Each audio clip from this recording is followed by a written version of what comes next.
Jeez, try to be sweet on her. Oh, don't leave it alone, didn't I? Hey! Wesley!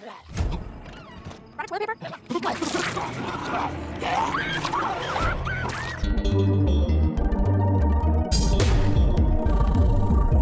To Walking Dead Cast, the podcast dedicated to the show The Walking Dead. Hey, Undead Heads, welcome to our podcast. I'm Jason. And I'm Karen. And this is the Walking Dead Cast episode, Karen, number 16. How do you remember that? Because we said we got number 16. You're going to make a deal out of it. This might be number 16. Yay. I'm pretty tired of it. It's been quite a week for the Walking Dead Cast. Yes, it has. I'm tired too. We're going to be like, Except, yeah, well, we'll get to what we thought last episode. But, Yeah. So first of all, I just wanted to congratulate us because our plan to get zombie sounds from actors and writers by starting a podcast and getting interviews from them is succeeding. well nicely. done. That was the whole hidden agenda. That's phase one. So I'm going to go through them again, just for the hell of it. Okay, yeah. Here's Steven Yeun. Show the contest. That's cool. Here's Chandler. It's long. That surprised me. Here's Jeffrey DeMunn. This is something Yeah. And here's Robert Kirkman. I gave me the plans twice. And I had a great time. Did you have fun doing the interviews? Oh man, so great. Yeah, But that was nice people. I know, Cool, yeah, cool. they're all nice. And I was thinking, it'd be great. Like to me, the thing that determines whether I like talking to somebody is if I wish I could just sit down and continue the conversation, have a beer with them. Yeah. I felt that way about every single one of them. You wanna have a beer with Yeah, Chandler? like, well, that would be illegal. A near beer. I like having a near beer. Right. Yeah, totally. Yeah. So I especially felt like that with Robert. He's so much fun to talk to. Man, and Steven. Oh yeah, I mean, they're all great. Jeffrey it just felt like I was speaking to a poet or something, and it was amazing. But here I want to play my favorite part of the whole process, like of all the interviews we did this week. This is my favorite segment. Can I be a zombie? I can be a zombie. So I'm really happy that that Robert is going to let me be a zombie. Thanks, Robert, Wow. for letting me be a zombie. I can be a we have it on record. Technology is evil, folks. What do you You mean? can actually splice together any kind of sound like Next, we're going on today's show. The top five highlights of Walking Dead episode 4 about those. Our listener moans, groans, and grunts. Some news about the show, brief, some comic talk, and next week on Walking Dead. So should we get right into the cast top 5? Let's do it. Go for it. All right, this is the show about those. Did you like it? First, yeah, I gotta tell you, this is my favorite show. Oh yeah, favorite episode. Favorite episode out of all the episodes so far. This one was the best, in my opinion. And it's crazy because this was written by Robert Kirkman. Yeah. And it was, pretty substantially different than the comic. And we'll get into that and what was different and what was similar. But the thing that's so cool is Robert Kirkman gets to rewrite his own story. I know. And I wish we'd seen the episode before we spoke to him, but I know, we didn't. I know. I was looking Oh, I know. how was it rewriting your comic? I mean, he got to add so many different things, and I loved it. It had everything I liked. It had zombies bringing people apart. Love that. I know. And it had some really surprising twists and turns. And it was great and moving. Yep, I agree. Yeah, I'm really happy that Robert's episode was so good. Yeah. I'm not at all surprised. Hey, you want to go first? Sure. My number 5 was the very first scene. I'm a sucker for kind of a picturesque scene, Yeah. and just seeing them in their boat out on the lake with a little parasol and those high rock cliffs. And It the was a water. beautiful backdrop. Yeah, and then to come down into the boat with Amy and Andrea and get to know them a little bit. I thought it was a pretty well done scene talking about how they realized that their dad treated them differently with a fish in the top. Tiny lures, yeah. And it was a way to get to know Amy a little better before her untimely death, so we get more attached. And you get to see how close the two sisters were. Yeah. And my favorite line was when they said, "Oh, I remember his rule, no crying in the boat." Talking about their dad. It's like, that's so evocative of little kids, little girls in the boat. He's all, "My number one rule in this boat, no crying." Exactly. It was beautiful. That quarry is gorgeous. I love the location that they're at. They had a couple of really great shots, crane shots, I suppose, or even helicopter of an overview of them, the quarry and boat, and also of how close they were when Jim was digging holes, how close they are to Atlanta. So you see them. Yeah. So It's happening clear before now that they're right on the edge like that. and that's kind of the thing that the television show can do more in the comics, give you a more stunning visual picture. Totally. And with full technicolor is beautiful. Yeah, that's kind of a striking difference to the comic. It's so spare and black and white. It's not really about that, but I thought it worked really well. Yeah, exactly. Okay, my number 5 is they're sitting around the campfire. Again, the Jeffrey DeMunn playing Dale. It just rocked my world. He's so good. He quotes Faulkner, and he's just such a good actor. And I just love his little quiet scenes, sort of the quiet before the chaos starts. And I love all that. So yeah, he's great. And actually, my number 5's are tied. I was thinking it was either that one or the scene where what's his name, the brother who has Rocco, Daryl, and Daryl reaches into the backpack and throws his hand at the kid they're trying to scare. This is the last guy that messed with me. Exactly. Yeah, absolutely. I also liked when he took the hand and he was putting it in Glenn's backpack, and Glenn had this hand disturbed. Right. Oh, man. Why did he take the hand anyway? I mean, like, what was Was he he doing? going to back on Merle? He could reattach it. I don't know. Give it a proper barrel. Yeah. He knew he'd use it.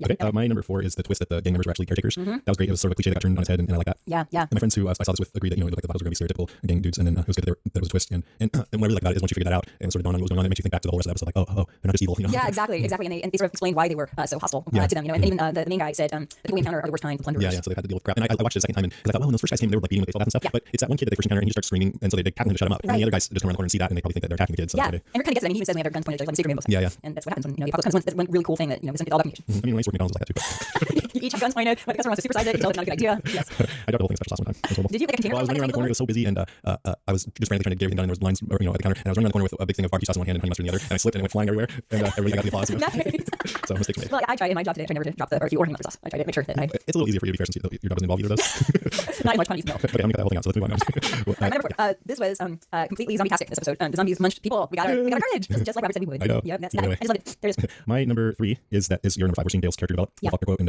in our Jeffrey DeMunn interview, he made it clear that he gets to help shape the character. Yeah. And so we can see that happening. I don't think Dale in the comic had this love affair with words. Not that I remember. But I like it. It's really interesting, and I can't wait to see how, since Jeffrey also he's never done a regular role in a series TV show before, but now he gets a chance to develop this character over time. Yeah. So it'll be cool to see how a seasoned actor takes on this kind of new thing. Yeah. That scene in the trailer, he was so kind to. He was in the trailer. Or he was really kind to Andrea when she was fooling out about finding a kid for Amy. Oh, yeah, and that was he was cool, very kind, very just breathe deep. I'll find something. Yeah, it was great. And I also like that after he did that Faulkner quote, it seemed like it could be a little pretentious or something. It was great, but the fact that Amy said, "You're so weird," Yeah, was the good attitude, right. and he took it in stride. Exactly. That's it. My number 2 is actually your number whatever.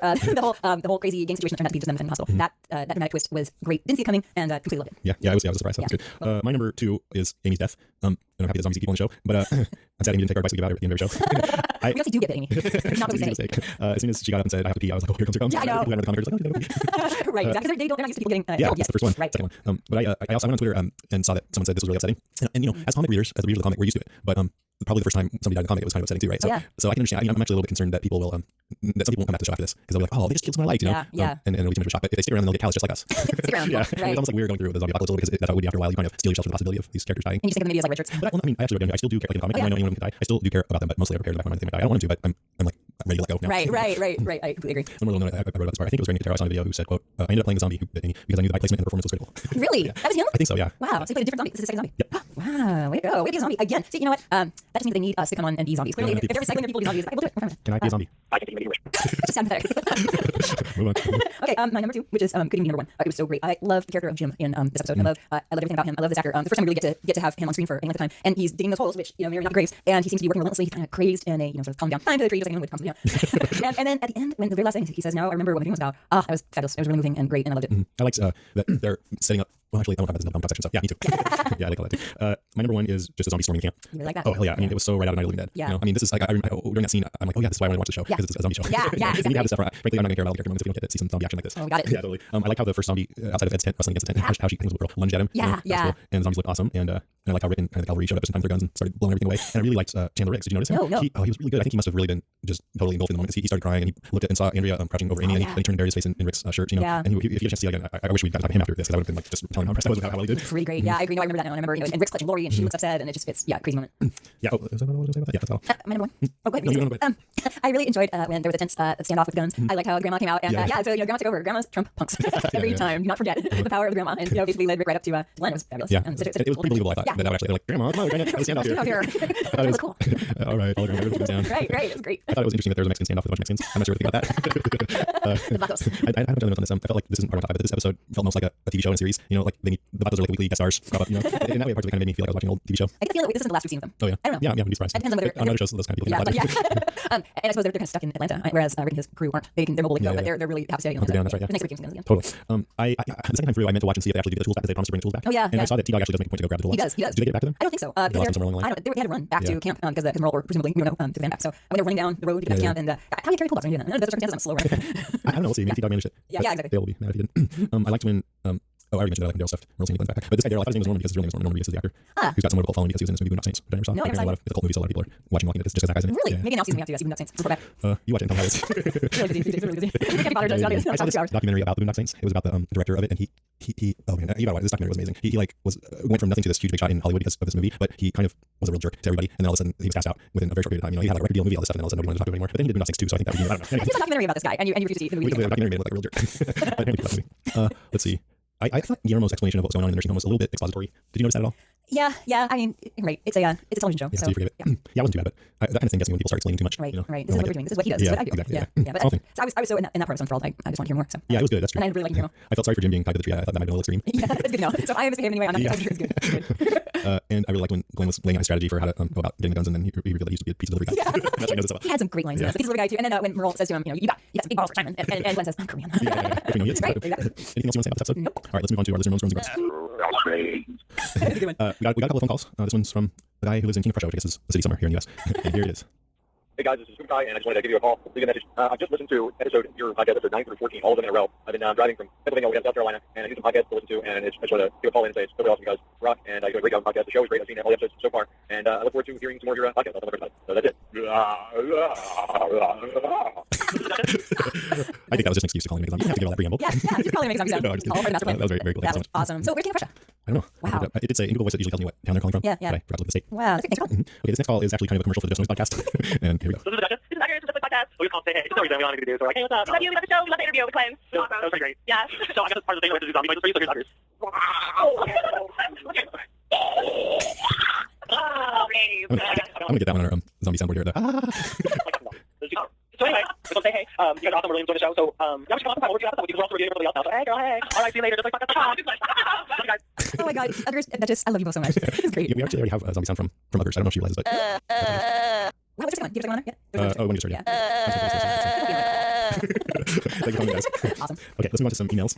What use can we possibly have for people's thank you for people's Zombie sounds? yeah. Well, yeah, I actually heard you say we can make some kind of a composition with it at some point. Yes. We're not musicians. I'm a drummer, but if somebody else wants to do that, let me know and I'll give you some of these sounds. That'd be so cool. That really, really would be. There's got to be some talented people out there that want to make a zombie song. Yeah, from our fans and stars of the show, since we have some Okay, shall we go with the emails? Let's do. Okay, this one comes from Evan. Hi, Jason Karen. I think your deadcast does have an issue, but I'm totally ignorant as to how scheduling of any cast goes. I don't know if I can, could, or should. What should be done about it? If I'm not mistaken, your posts your cast on Monday and the newest episode airs Sunday the night before. That was a fairly narrow window for watching the episode and then sending whatever thoughts one might have on said episode. Agreed. That window narrows even further if you have a TiVo DVR audience that can't, for a myriad of reasons, watch it as it airs on AMC on phones. That's lots of times. This is a short season, so why reschedule now? I probably would not unless it were incredibly easy to do. But if your cast were done later in the week, it might allow more audience participation. Like I said, I have no idea what logistical can of worms I might be asking you to open. I just thought it might be a good idea to consider. Sincerely trying not to get bit, Evan. Thanks, Evan. Yeah, that's a good point. What do we do? Well, I mean, we decided to do this largely in part because we were Jane Daff fans, and they did have the best of both worlds because they do an episode actually. They did an episode the night last aired, Yeah. and then they would do one later in the week so they could get all this. But you know what? They had calls on that first episode too. People would call in. So anyway, that's too much. We don't want to do that. We just want to do one episode a week. So I thought it would be better to get it in as quickly as possible rather than wait and get all the feedback. So what I really hope is that people just call in anyway because even if you've seen the next episode, I think it's still fun to go back and talk about the episode before. Yeah. Right? Anyway, when an episode has aired since, it gives us more perspective and maybe we can talk about something later. So feel free. No episode is off limits. If you have a bone to pick about the first episode or the second one, now you've seen X, Y, or Z. That's fine. Yeah, just call. But you know, if a lot of people don't really like that, then too bad. No, just let us know if you hear enough about it in the next season. We'll change up our plan and do it a little bit later on in the week. We want to make you happy. That's what it comes down to. People pleasers. Okay, let's go on to the next one. Okay. This is from Brian. TV versus the written word. The graphic novels, especially with their comic rendition of violence, don't overshadow me the way the actual television images have. In a nutshell, TV satisfies my bloodlust, but I miss some of the more thoughtful and psychologically scary connections I have with graphic novels. For example, several times while reading novels, I wondered in what way I was living my life as a kind of zombie. At first, I thought of how I mindlessly follow the same daily routine, felt like the way the zombies mindlessly charge through their existence. Then I got that from myself. I'm in sales, so I further wondered, have I ever slaughtered a helplessly naive buyer? Since this isn't a confessional, I won't answer that question aloud, but I miss this kind of reflectiveness with TV. So do you agree that the comic brings about more of that reflectiveness than the show? So far, I don't know. The thing is, I haven't been on the comic journey for as long as you have, Jason. Jason's been on this comic journey much longer. He follows it and reads every new comic comes out, and that's great. All I've seen are the first couple of weeks of Rick's emergence into Zombieland, and everyone's just trying to get settled, and nobody's really Dale's great. He's getting some, and they're having some contemplative moments, but pretty much right now they're in survival mode. Eventually, I think things will normalize a little bit, but not too much, because I like the weirdness, and they'll get to reflect more. As to whether you've ever slaughtered a helplessly naive buyer, yes, you have. I think the really telling thing is when he says the comic rendition of violence doesn't overshadow him. I mean, it's like in the show, it's a sensory overload of and it's really tense and everything. In the comic, you have more time to kind of reflect. Oh, they do more survival stuff, and there's power plays and everything. But they get pretty gruesome, pretty graphic in novels in a way that the television show really can't. From the limits of special effects, in the comic, you have no such constraints. You can show people's throats completely torn out, and they can do that in the show, but it's pretty vivid in the novel. He says, question for you, anyone else on the mic? Question for you, anyone else on the mic? Ever wonder if you were a zombie? I'm a creature of habit. Does that make me a zombie? It depends on the extreme, I think. I felt like zombie this morning. I definitely felt very zombie-esque. How about you? Yeah, I've had moments where I feel like I'm just going about my routine and kind of close down Yeah, the world, you know? Yeah, exactly. I think we've all felt a little zombie. Right. I've never angered for brains. Yeah. That's probably good. And my parts ever fallen off or anything. Right. All right, let's move on. Thanks, Brian. That's awesome. Yeah, thanks, friend. This might be my very favorite email of all time. I think this one really says a lot about our show and about really what we're doing here. Dear friend, this is by the way from Mr. Peter Lee. I am Mr. Peter Lee, a South Korean, happily married with children, and I am director of Hang Sang Bank Limited, in charge of the International Remittance Department. I have a confidential business opportunity for you. Please endeavor to reply to me if interested. Peter Lee, blah blah blah at blah.com. Thanks. Best regards, Mr. Peter Lee. That's totally off topic. I don't know. I think it's really on topic. He has some business interests. Yeah. International He remittance. wants I'm not sure what that to is. sponsor our podcast. You know what? He's totally zombie. Thank you. Okay, well, I'll be in touch, Peter. Yeah. We'll endeavor to reply. There's more listener emails, but I put them in the comment section because they talk on com. So let's move on to so with the iTunes reviews, as I said in our last regular episode, that we're not going to be reading all the reviews anymore because it feels too self-congratulatory. But or demeaning. But if there's something that brings about an interesting discussion or some good insights or something, Or I might read it, haiku. or we all haiku. So if you really want to get your review read on the show, and that's what would help you write a review, then just make a haiku and read it. Exactly. So Karen, shall we read this one? The first one is one of the more thoughtful ones I was thinking about. Okay. This one is sent by FKLEHMAN. I'm gonna call it Fickle Man. Fickle man. Fickle is Yiddish for sparkle. So I think this is sparkle man, right? Let's see if I can say it right. Because this is a language I'm not that familiar with. Exclamation point. And 5 stars. That's it. All right, thanks a lot, Fickle man. Okay, I'm gonna read it when he gets a haiku. It's by Will Pocky. Best Walking Dead podcast out of 5 stars. He says a bunch of really nice things, and then Karen's laughter starts looking like a happy tune. I can't help but smile. It's really sweet. And so I do my personal response. Oh, that reminds me, we haven't heard a zombie sound yet from Karen. Oh, I think we just did. Pretty sure that was my zombie sound. But that was somebody else's zombie sound. Yeah, I'll be thinking about that. All Please, right, zombie sound, brother. yeah, Oh, we'll build do up to it in the episode. So like I said, we got some more really good reviews, but we're not going to be reading them. But hopefully, you guys will continue writing because when we get reviews like that, it helps us get guests on the last week, and that makes for some really good interview shows. That makes us happy. Okay, so we'll be right back with news about the show. We're Walking Dead cast. Stay with us.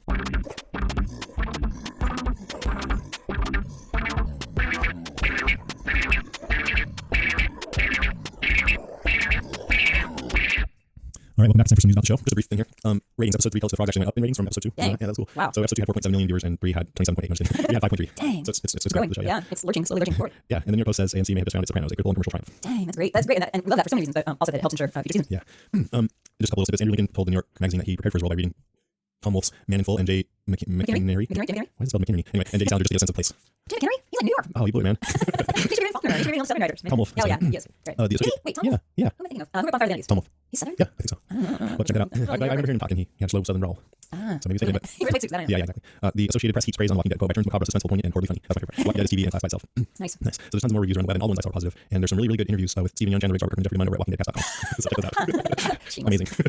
And Baron Curry he's the composer. He had an interview up at the AMC Walking Dead blog, which I suggest you go read the whole thing. But my favorite part: question: did you draw any inspiration from the South in composing your music? He says, we thought it'd be fun to reference 2 ideas in the score on a very subtle level. One idea is that this does take place in the South, and so there's musical heritage that we can draw from. The other is there's no electricity anymore. So it was almost the idea of taking these instruments associated with the South, but taking them in the most acoustic and raw and primitive form. My main guitarist is this guy named Stephen Bartek. We were working on some banjo licks and he was trying some stuff, and it just sounded too good. So I said, Steve, picture this. You're a bluegrass band in Atlanta. You're one of the best banjo players in town, and things are going well. And then you get bitten by a zombie. Now you're an undead banjo player, and your brain is dead. But your muscles still remember those riffs. What would that sound like? And he starts moving his fingers and starts playing. I'm like, that's Walking Dead. That's what Wow. I've been playing. That's what we wanted to hear. Wow. Great. Like that. Wow. I gotta go back and listen to some of that now. That's how I sound playing guitar. Pretty much. That's what I do. Fighting the dark.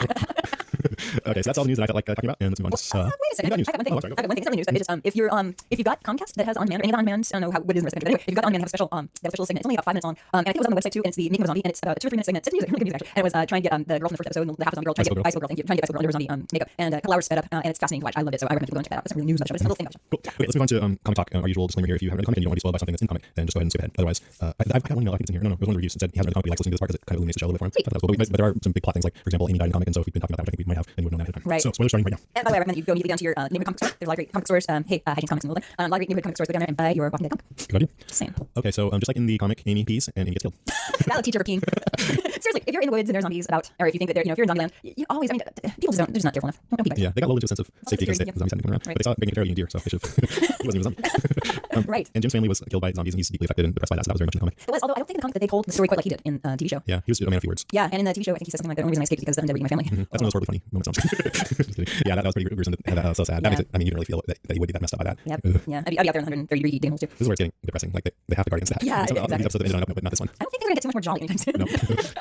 So I mean, basically those two things that happened on the camp and Jim's family being killed. Those are only two big similarities. I know, otherwise, this was way different. Yeah, exactly. The whole the Vatos Yeah. group, Colony. the senior citizen. Yeah, that's not in the comic. I wonder if Robert Kirkman came up with this idea or for the show or what. Yeah, as we said before, it's so cool. He gets to write the original and he gets to rewrite the story. And maybe this is something he thought about. Maybe it's something that he wanted to put in there originally and didn't. Yeah, I thought about it later. Right. It's so cool, man. We go back in time. I would ask Robert this question. Jim flipping out and digging graves is also new. He didn't do that in the comic. And I'm not so sure. Like, I mean, are they trying to say psychic or what? I hope they don't bring psychicness into this. That would be bad. I think they do because I think that'd be cool. See, I like it when True Blood is great because it has all these different elements that it's kind of campy, right? It has vampires and werewolves and all this. But for this show, I like when there's only one thing that's different and everything else is based in reality. Right, You know, right. If they start bringing in all this other kind of stuff, and suddenly, Do I have to tell you, there are people who claim that they have dreams that foretell the future. yeah, and there's coincidences too. Sure. If you just had a bad feeling, you had a reason to have a bad feeling because Right. they just saw Craig get everything you do. Right, and they just plug them to death. Yeah. So that makes Plenty of start digging some graves. Plenty of reasons to have bad True. dreams. Yeah. But I just hope he's not a full-blown psychic thing Right. going on. Yeah.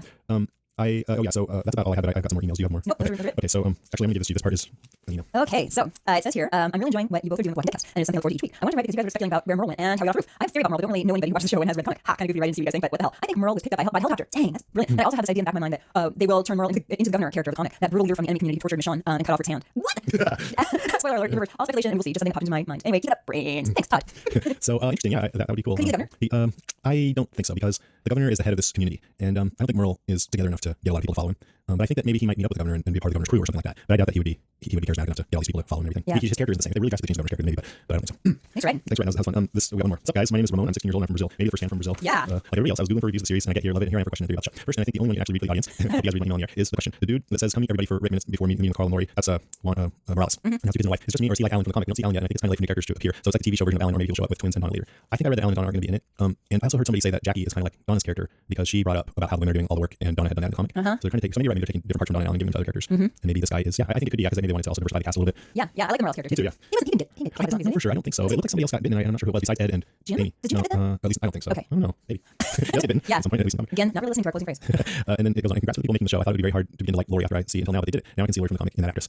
And a lot of people like Lori in the comic. And I agree with Jamie. They should have made a little more sense about Lori and Carl being alive. Now about the theory, and maybe you guys will not be able to talk about it on the show, but I would be very happy if you say you agree or not with it. So here it goes. Spoiler in the comic. Merle cut his hand off. Now I think he will find a way out of the building and find guess who? The governor, people.